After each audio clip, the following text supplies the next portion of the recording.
નમસ્કાર, આપ જોઈ રહ્યા છો નેશન પ્લસ ન્યૂઝ. હું છું આપની સાથે હેતલ ભગત. છોટાઉદેપુર જિલ્લા તથા ગુજરાત સરહદી મધ્યપ્રદેશ વિસ્તારોમાં દિવાસાના તહેવારની ભારે આસ્થાભેર ઉજવણી શરૂ કરવામાં આવી છે. ખાસ કરીને દિવાસાઓ એ આદિવાસીઓ માટે વર્ષની શરૂઆતનો ત્રીજો તહેવાર કહી શકાય, કારણ કે આદિવાસીઓ અખાત્રીજે નવા વર્ષની શરૂઆત ગણતા હોય છે. એ વર્ષની શરૂઆત અખાત્રીજ, ત્યારબાદ ઉજવણી ત્રીજો દિવાસો. આમ તો અન્ય વિસ્તારોમાં પણ દિવાસો ઉજવાય છે. છોટાઉદેપુર જિલ્લાના આદિવાસી સમાજના વાલસિંગભાઈ રાઠવા જણાવે છે કે અન્ય વિસ્તારોમાં પણ દિવાસાનો તહેવાર ઉજવાય છે, પરંતુ ગુજરાત સરહદી મધ્યપ્રદેશ તથા છોટાઉદેપુર જિલ્લામાં દિવાસાનો રંગ જ કંઈક અલગ છે.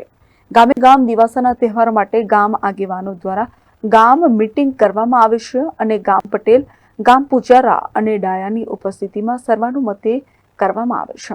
જેમાં ગામો પ્રમાણે કેટલાક ગામોમાં દેવે દેવ એટલે કે ગુરુવારે દેવ પૂજવાનું નક્કી કરવામાં આવે છે, તો અન્ય કેટલાક ગામોમાં દિતવાર્યો દેવ એટલે કે રવિવારે દેવ પૂજવાનું રાખવામાં આવે છે. તો કેટલાક ગામોમાં મંગળવારે કાં તો બુધવારે પણ દેવ પૂજાતો હોય છે. જે દરેક ગામમાં અલગ અલગ ખાસિયતો હોય છે, જે વર્ષોથી ચાલી આવતી હોય છે. ગામની અંદર દિવાસાના તહેવારમાં આદિવાસી દેવસ્થાનો કે જેવા કે અમારા ચાંબલિયા દેવ, દુધિયા દેવ, બાબા કુવાજા દેવ, બાબા જડવા દેવ સહિતના આદિવાસી દેવસ્થાનો પર દર વર્ષની જેમ આસ્થાભેર પૂજન કરવામાં આવ્યું અને દર વર્ષની જેમ ગામના લોકો ગઈકાલે સાંજે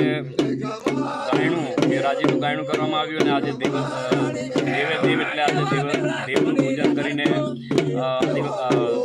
દિવાસાની ઉજવણી કરવામાં આવી. Rehan Patel, nation plus news, Chhotaudepur. સમાચારોના સતત અપડેટ મેળવવા માટે અમારી નેશન પ્લસ ન્યૂઝની યુટ્યુબ ચેનલને સબસ્ક્રાઇબ કરો, બેલ આઇકન દબાવો અને જોડાયેલા રહો ફેસબુક, ઇન્સ્ટાગ્રામ અને ટ્વિટર પર.